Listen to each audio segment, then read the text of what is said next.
السلام عليك يا رسول الله السلام السلام علیکم ورحمۃ اللہ وبرکاتہ۔ ناظرین، ہم نے پچھلے ویڈیو میں حقوقوں کی بات کی تھی، انسانوں کے حقوق، آس پڑوس کے حقوق، ماں باپ کے حقوق وغیرہ وغیرہ۔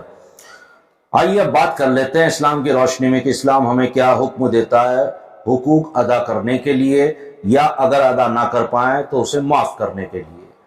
آئیے آگے بڑھتے ہیں۔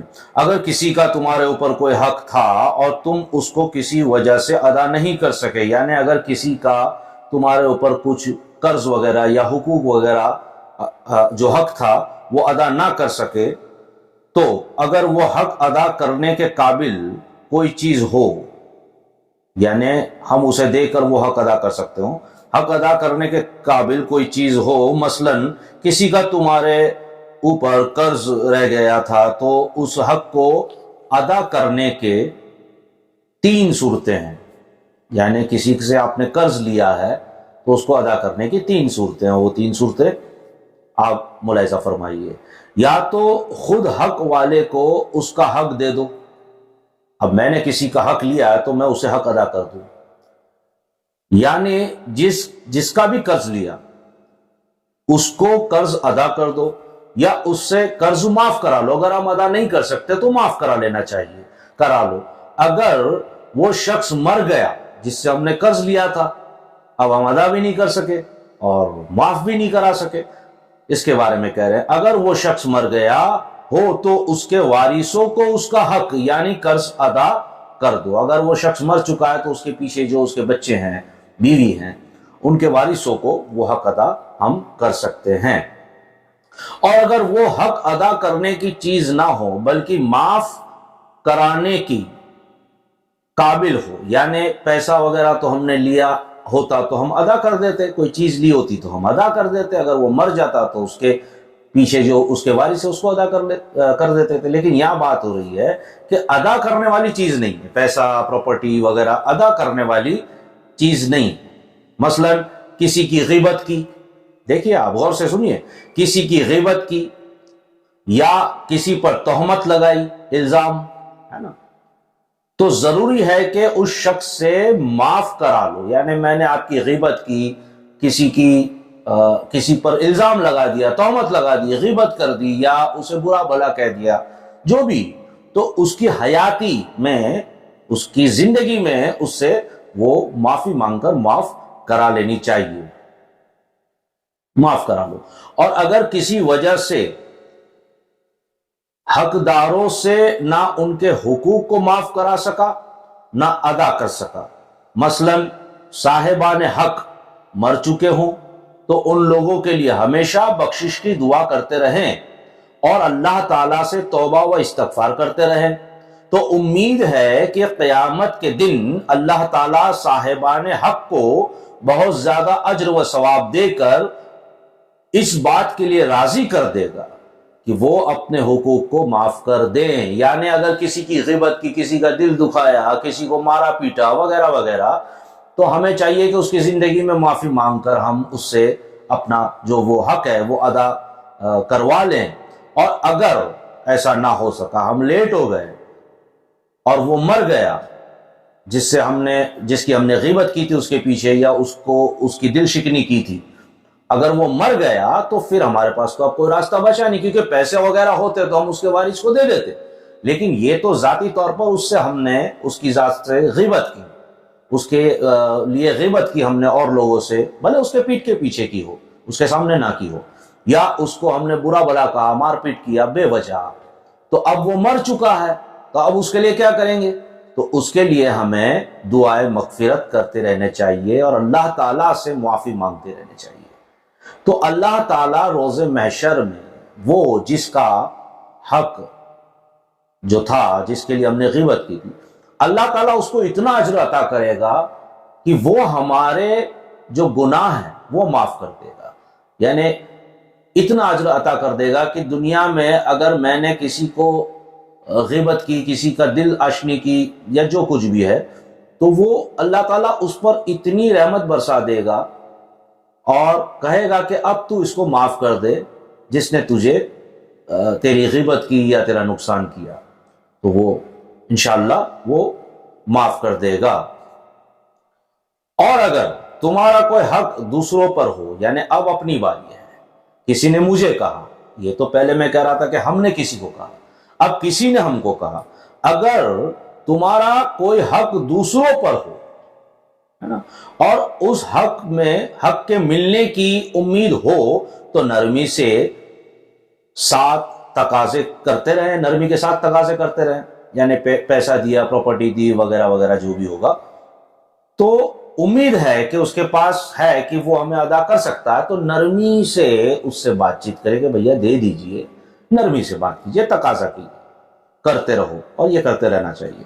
اور اگر وہ شخص پر جس کو ہم نے دیا ہے کچھ، وہ شخص مر گیا ہو، تو بہتر یہی ہے کہ تم اپنے حق کو معاف کر دو اس پر، کہ میں نے تو تمہیں روپیہ پیسہ وغیرہ دیا تھا، تم چکا نہیں سکے اور مر گئے، تو ہمارے لیے یہ بہتر ہے کہ ہم اسے معاف کر دیں پہلا، اللہ تعالیٰ ہم پر کرم فرمائے گا، اور یہ بہت نیکی کی بات ہے کہ ہم اس کو معاف کر دیں انشاءاللہ تعالیٰ۔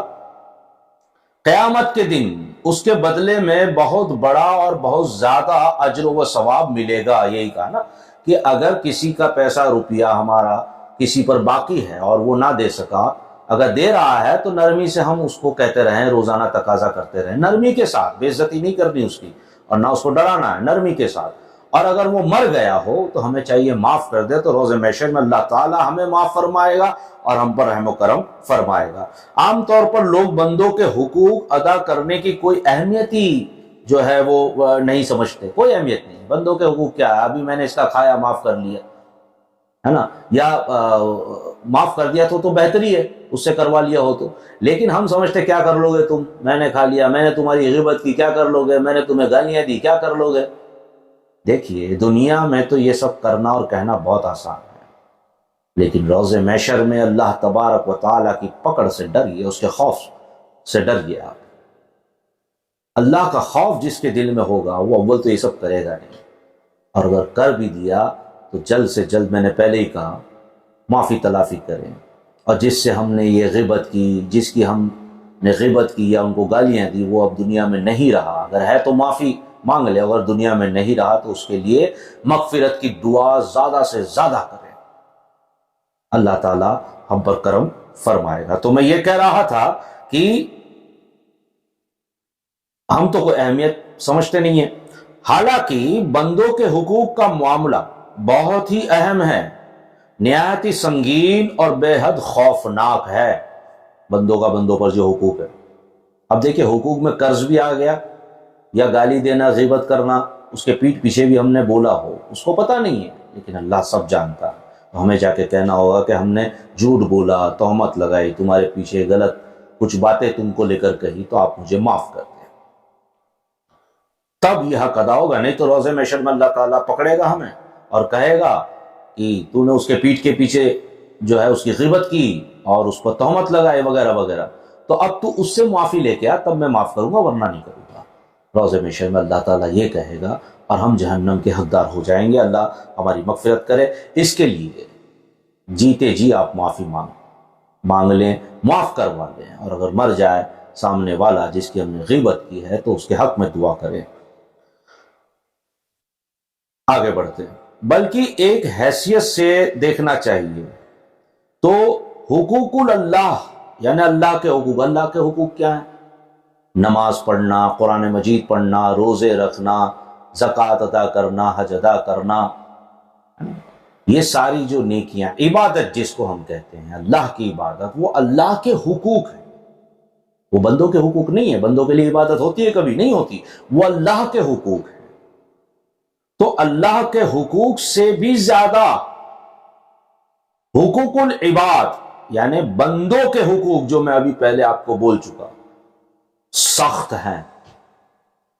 اللہ کے حقوق سے بھی وہ تو ادا کرنے ہی کرنے ہیں، فرض نماز فرض ہیں، قرآن مجید یہ پڑھنا ہی ہے اور عمل بھی کرنا ہے، زکوٰۃ ادا کرنی ہے، روزے رکھنے رمضان کے، حج ادا کرنی ہے، قربانیاں وغیرہ، یہ سب عبادتیں جو ہیں وہ حقوق اللہ۔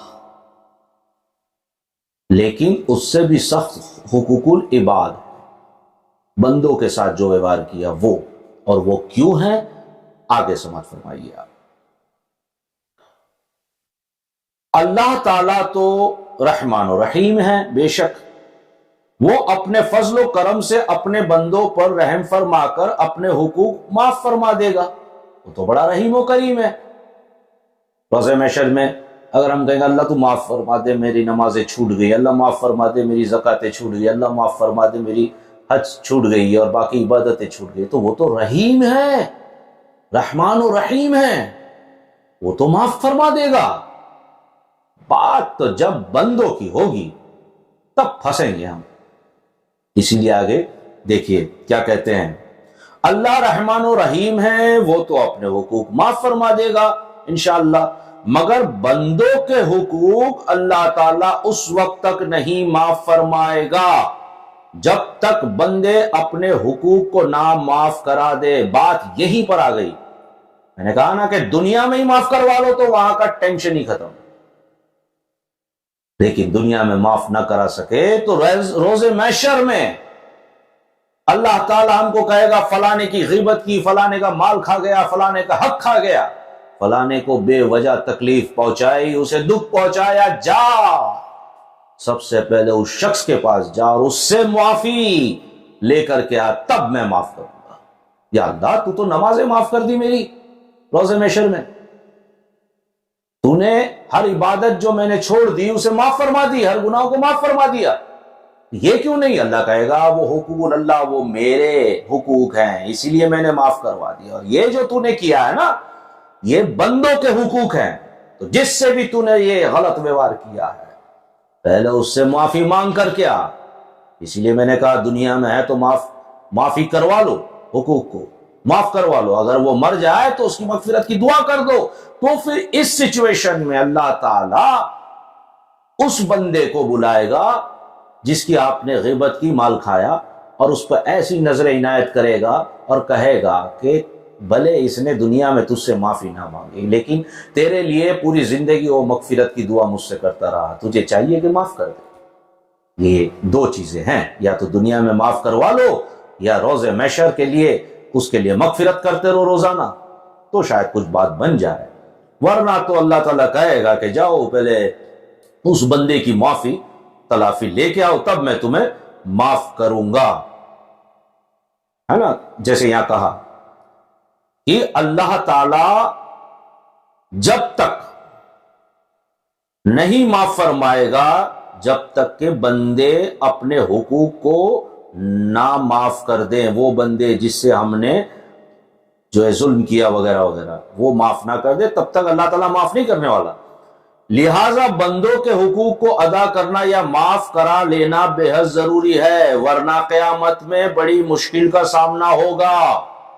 یہی میں نے بات کہی، آگے بڑھتا ہوں، اس بات پہ ذرا غور کیجئے گا جو آگے میں کہنے جا رہا ہوں۔ حدیث شریف میں ہے کہ حضور اکرم محمد رسول اللہ صلی اللہ علیہ وسلم نے ایک مرتبہ صحابہ کرام اپنے لوگوں سے، ماننے والوں سے، صحابہ کرام سے فرمایا کہ کیا تم لوگ جانتے ہو کہ مفلس کون شخص ہے؟ مفلس کا مطلب سمجھتے ہیں آپ؟ غریب، جس کے پاس کھانے پینے کے لیے کچھ نہ ہو، محتاج، اسے مفلس کہتے ہیں۔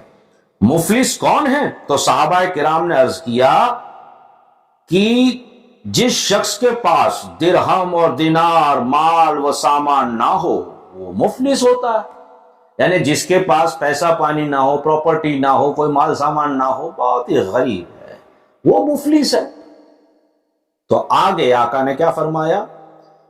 تو حضور صلی اللہ علیہ وسلم نے فرمایا کہ میری امت میں اعلیٰ درجے کا، ہائی لیول، اعلیٰ درجے کا مفلس وہ شخص ہے۔ کون سا شخص ہے اعلیٰ درجے کا مفلس؟ وہ شخص ہے کہ قیامت کے دن وہ شخص اعلیٰ درجے کا مفلس ہے، نبی فرماتے کون سا شخص؟ یہ والا جو قیامت کے دن نماز، روزہ اور زکوٰۃ کو لے کر میدان حشر میں تو آئے گا، نمازیں کمپلیٹ ہوگی، زکوٰۃ کمپلیٹ ہوگی، روزہ کمپلیٹ ہوگا اس کا، مگر سرکار اس کو مفلس بتا رہے۔ کیوں بتا رہے ہیں؟ دیکھیے سرکار نے کہا نا میری امت میں سب سے بڑا مفلس کون ہے، یہ دیکھیے. اب وہ نماز زکات روزے وغیرہ لے کر میدان میں آئے گا، مگر اس کا یہ حال ہوگا کہ اس نے دنیا میں کسی کو گالی دی ہوگی، کسی پر تہمت لگائے ہوگی، کسی کا مال کھا لیا ہوگا، کسی کا خون بہایا ہوگا، کسی کو مارا ہوگا. تو یہ سب حقوق والے اپنے حقوق کو طلب کریں گے تو اللہ تعالی اس کی نیکیوں میں سے تمام حقوق والوں کو ان کے حقوق برابر نیکیوں میں دلا دے گا. میں اس کو تھوڑا سمجھاتا ہوں، پہلے یہ کمپلیٹ کر لوں.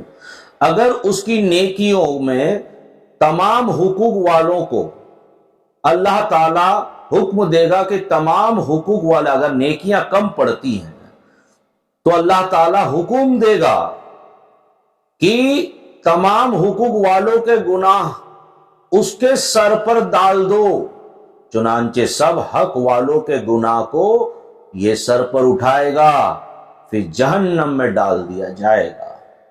تو یہ شخص سب سے بڑا مفلس ہوگا. آپ تھوڑا میں آپ کے زبان میں آپ کو سمجھاتا ہوں.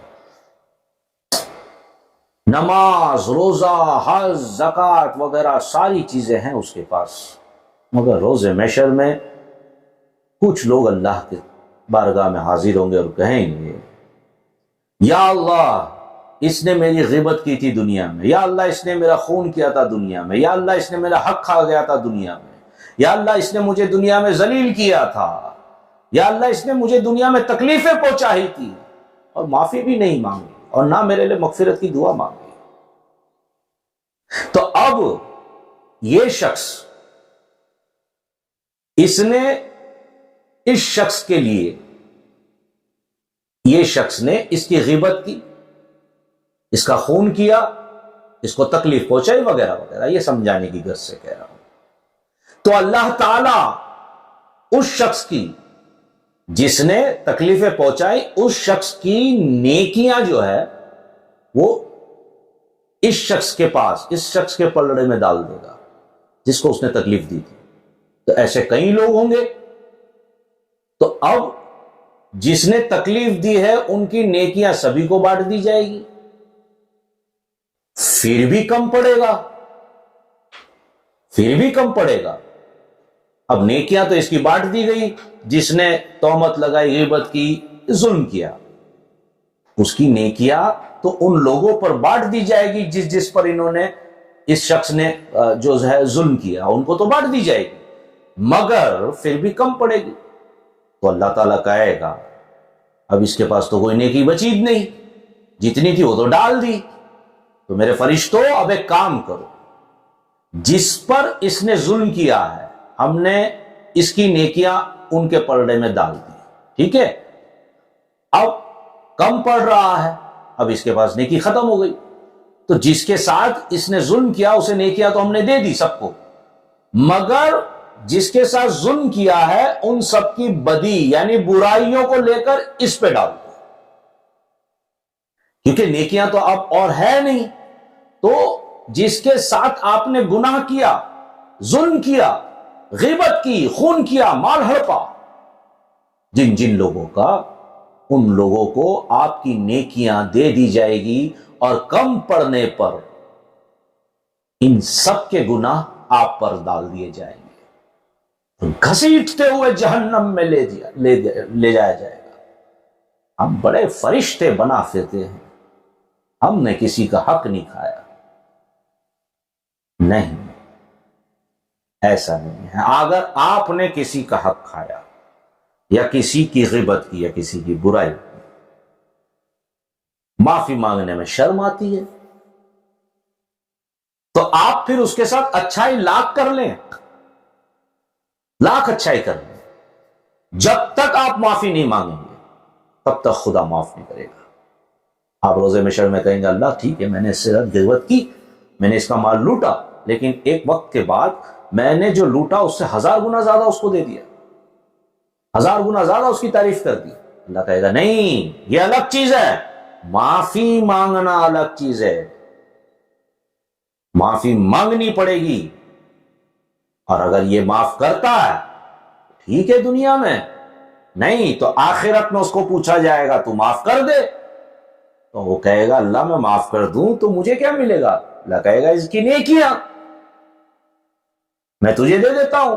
جب نیکیاں مل جائے گی تو وہ کہے گا کہ اللہ اور چاہیے، تو کم پڑی نیکیاں تو ختم ہو گئی۔ تو اللہ تعالیٰ اس سامنے والے کی برائیاں اس پر ڈال دے گا جس نے حق کھایا، جس نے حق کھایا اس کی نیکیاں تو دے دی، کم پڑی تو برائیوں بھی جس کے ساتھ اس نے جس کا حق کھایا اس کی برائیاں حق کھانے والے پہ ڈال دے گا، ہر وہ ظلم کرنے والے پہ ڈال دے گا جس کے ساتھ اس نے ظلم کیا ہے، ان کی برائیاں بھی اس پہ ڈال دے گا، گھسیٹتے ہوئے جہنم میں لے جائے گا۔ پھر بھی میں کہہ رہا ہوں ویڈیو سمجھ میں نہ آئے تو بار بار دیکھیے گا اور غور کیجئے گا میرے بھائیوں، حقوق العباد کسی قیمت پر کسی حال میں معاف نہیں۔ مذاق مستی میں بھی ہم کسی کا دل ناراض کر دیتے ہیں، ہمیں اندازہ نہیں ہے کہ ہماری حجیں، ہماری نمازیں، ہمارے روزے، ہماری تلاوتیں، درود پاک، ہماری نیکیاں دھری کے دھری رہ جائے گی محشر میں، اور ہم سوچتے رہیں گے کہ ایسا کیا ہو گیا۔ اللہ کہے گا اس جگہ پر اس وقت تو نے جو بات کہی تھی اس کے دل پہ لگ گئی، تو ہم کہیں گے اللہ مجھے یاد ہی نہیں تھی، وہ تو مذاق میں کی، مذاق میں۔ ہمارے پیر و مرشد حضور میاں صاحب شبیر حسین قادری دامت برکاتی جو خانوادہ قادریہ کے گدی نشین ہیں، ہمیشہ کہا کرتے ہیں مذاق نام کا کوئی بھی کانسیپٹ ہماری زندگی میں نہیں ہونا چاہیے۔ اگر ہمیں مذاق کرنے اور مذاق اڑانے میں فرق نہ معلوم ہو تو، لیکن بہت بار ہماری زبان پھسلتی ہے، کہہ دیتے ترنت اسی وقت معافی مانگ لے۔ اس لیے انتہائی ضروری ہے یہ جو میں نے ابھی کہا، وہ حدیث کا حوالہ بھی آپ نوٹ کر سکتے ہیں، مشکات شریف کی حدیث ہے، جلد یعنی پارٹ 2 اور پیج 435۔ خیر، اس لیے انتہائی ضروری ہے کہ یہ یا تو حقوق کو ادا کرو یا معاف کرا لو، ورنہ قیامت کے دن حقوق والے تمہاری سب نیکیوں کو چھین لیں گے اور ان کے گناہوں کا بوجھ تم اپنے سر پر لے کر جہنم میں جاؤ گے۔ خدا کے لیے سوچو مسلمانوں، خدا کے لیے سوچو۔ اور یہ ایسا نہیں ہے کہ مسلمان کا مسلمان پہ ہے، اگر آپ نے کسی ہندو کا دل دکھایا، عیسائی کا دکھایا، کسی بھی انسان کا آپ نے دل دکھایا بلا وجہ، گالی دے دی، اس کو ظلم کیا، اس پر اس کا مال ہڑپا، اس کا خون کیا، یہ سبھی کے لیے ہے، یہ آپ جان لیجئے گا۔ ایسا نہیں کہ صرف مسلمان کا مسلمان پہ ہے، یہ ہر انسان پہ ہے۔ ہندو کا دکھایا تو ہمیں کہا جائے گا جاؤ اس ہندو شخص سے، کیونکہ بندہ تو وہ خدا کا ہے، وہ خدا کو شاید نہ مانے، خدا تو اسے اپنا بندہ مانتا ہے، کیونکہ اسی کی پیدا کی ہوئی مخلوق ہے یہ ہم سب۔ تو جہنم میں ڈال دیے جاؤ گے۔ خدا کے لیے سوچو کہ تمہاری بے کسی و بے بسی اور مفلسی کا قیامت میں کیا حال ہوگا۔ ناظرین، دکھنا نہیں ہے، ہونا، یہ صاف ہے، تب بات بنے گی، ورنہ نہیں، بالکل نہیں۔ نبی کریم صلی اللہ علیہ وسلم نے فرمایا کہ 14ویں صدی یعنی 1400 سال کے بعد سچ کی اہمیت ختم ہوتی جائے گی۔ یہ قیامت کی نشانیوں میں ہے، 1400 یا 1450 سال ہو چکے ہیں، اور جھوٹ کا بول بالا ہوگا۔ آپ دیکھ رہے ہیں نا، پھر بھی جھوٹ کا بول بالا ہوگا، تہمتیں لگانا، الزام لگانا عام ہوگا، زنا عام ہو جائے گا۔ آج کسی نے کسی کے ساتھ زنا کیا، معاذ اللہ، ہم چونک جاتے ہیں، لیکن زنا عام ہو جائے گا، یہ قیامت کی نشانی ہے، اور ہو چکا ہے، فیشن ہو چکی ہے، سٹائل ہو چکا ہے۔ یہ سب ہمارے قوم کی بچیوں کو دیکھیے آپ راستے پر کس طرح نکلتی ہیں، نمائش کرتی ہیں۔ برقع اسی لیے تو پہنایا جاتا ہے کہ عورتیں، لڑکیاں، آپ قیمتی ہو، ہر قیمتی سامان کو چھپایا جاتا ہے، ڈھاکا جاتا ہے۔ آپ قیمتی، آپ کچرا نہیں ہو، قیمتی۔ اسی لیے برقع، حجاب، اسی لیے برقع کیوں آیا ہے؟ تاکہ آپ کے شریر کی بناوٹ، آکار، کپڑے وغیرہ، اسے دیکھ کر غیر مرد آپ کی طرف نگاہ نہ اٹھائے، اس لیے برقع لایا گیا۔ مگر اب تو برقعے میں بھی فیشن آ گئی، کہیں ہیرے جواہرات لگے ہوئے ہیں، کہیں کچھ لگا ہوا ہے، جسے نہیں دیکھنا وہ بھی دیکھے گا، واہ کیا ڈیزائن ہے۔ میری قوم کی بچیوں، میری بہنوں، ماؤں، میں گزارش کرتا ہوں اللہ کے خوف سے ڈرو۔ قیامت جب آئے گی تو ہم اللہ تبارک و تعالیٰ کی بارگاہ میں کیا سرخرو ہم کھڑے ہوں گے۔ زندگی و موت کا کوئی بھروسہ نہیں، ایک پل میں ہم نکل جائیں گے اس دنیا سے۔ ہم کیا جواب دیں گے؟ ہمیں توبہ کرنے کا بھی وقت نہیں ملے گا۔ تو ہمیں اس بات پر زور دینا ہوگا۔ ویڈیو کافی لمبا ہو چکا ہے، میں معذرت خواہ ہوں، آپ سے معافی چاہتا ہوں، لیکن یہ ضروری سمجھا کہ آپ کو یہ بتا دوں۔ ویڈیو اچھا لگا ہو سبسکرائب کریں، بیل آئیکن دبائیں، شیئر کریں، کامنٹ تو دیں، آگے سے آگے پہنچائیں۔ آپ بھی اس کے حصے دار ہیں نیکی میں، اس نیکی میں آپ بھی حصے دار بنیں۔ اگر آپ نے بھی آگے پہنچایا تو آپ کو بھی اس نیکی میں سے حصہ ملے گا۔ السلام علیکم ورحمۃ اللہ وبرکاتہ۔